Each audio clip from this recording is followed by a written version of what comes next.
నైరుతి రుతుపవనాల ప్రభావంతో ఈశాన్య రాష్ట్రాల్లో కురుస్తున్న భారీ వర్షాలు బీభత్సం సృష్టిస్తున్నాయి.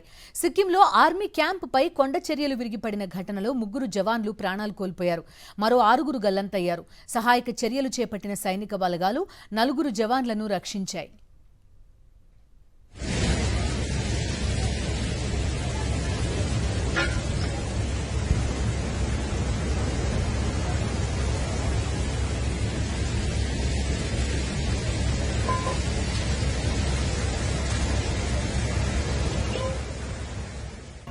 మణిపూర్లో ఎడతెరిపి లేని వర్షాలతో వరదలు బీభత్సం సృష్టిస్తున్నాయి.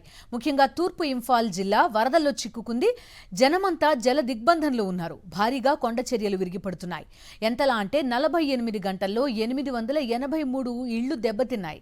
వరద జలాలతో 3800 మందికి పైగా ప్రజలు ఇక్కట్లు ఎదుర్కొంటున్నారు.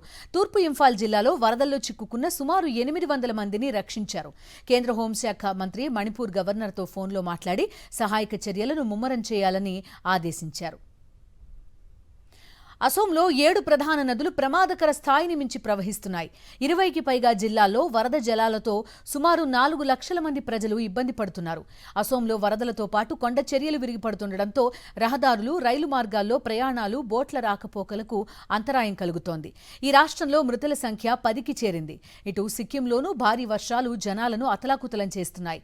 భారీ వర్షాలు, వరదలతో ఈశాన్య రాష్ట్రాల్లో ఇప్పటివరకు 30 మందికి పైగా ప్రాణాలు కోల్పోయారు.